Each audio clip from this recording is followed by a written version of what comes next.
the Summer Games. KJAC, your NBC. First in HD. 12 News at 6:30 starts now.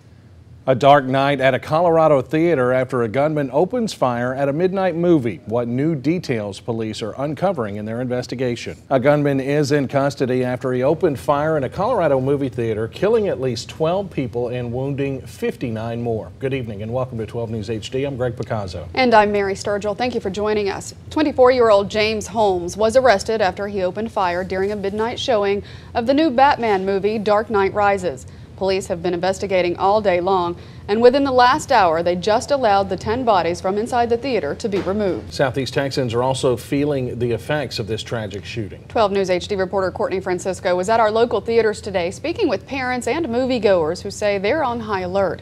She joins us live from Tinseltown. Courtney, are the theaters stepping up security there? The shooting was the topic of conversation just about everywhere today, and we wanted to hear from you on this. Our web poll question asked, do you think movie theaters should provide additional security in light of the Colorado shooting? And here are the final results. A close vote, almost right down the middle. 49% say yes, theaters should provide more security, but 51% don't believe there should be additional security at theaters. Thanks for logging on to 12newsnow.com and voting.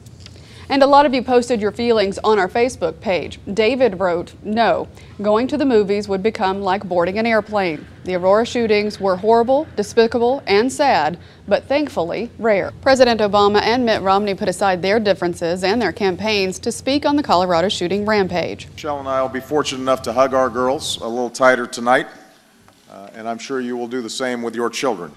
Once back at the White House, President Obama huddled with top federal law enforcement officials to get updates on the investigation. Well, a pretty significant streak in jeopardy.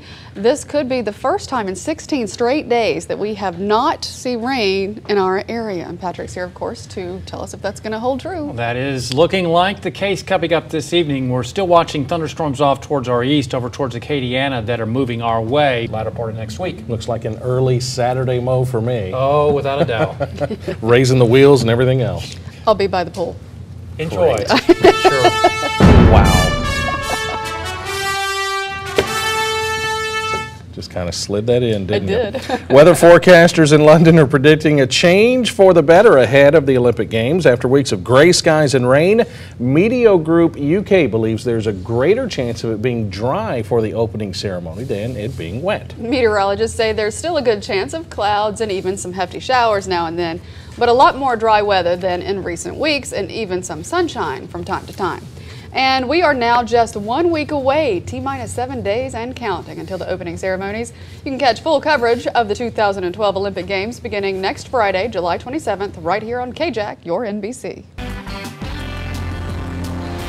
Not a big surprise what the trend of the day is on social media. Of course, the tragedy in Colorado, this theater shooting in Aurora, Colorado, with 12 people confirmed dead, 59 injured, and everyone from celebrities to athletes to just common folk out there tweeting about this Everybody is tweeting about it throughout the day, and I've checked on this throughout the day. 5 of the top 10 trending topics have been somehow related to this thing, whether it's theater, hashtag theater shooting, hashtag the shooter's name, which a lot of people are beginning to speak out about that part. Morgan Freeman even says, it's unfortunate the gunman's name is trending. What about the names of the victims? They should be trending instead.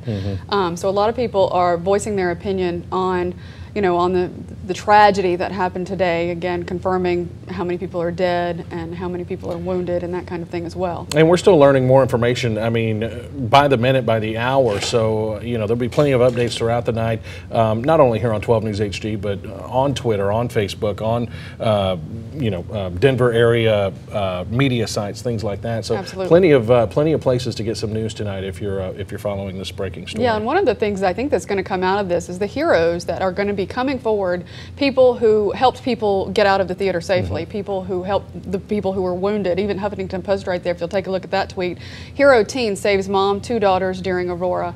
And so they have an article on that. You can click on that and go read that. But I think we're going to see more and more stories like this coming out. But I do kind of agree with Morgan Freeman, although we do have one name that we've been talking about quite often. Yeah, a young lady from Texas, from San Antonio, who recently moved to Denver, an aspiring sportscaster. She went, her professional name was Jessica Redfield. So if you want to maybe search Jessica's Twitter, lots of people posting and sending their condolences there. But this was her last tweet last night. Yeah, movies doesn't start for 20 minutes. A couple of other things down below that. Ask people what they're seeing tonight. Her, of course, real name is Jessica Gowie from San Antonio, but she is the one person that we know of so far.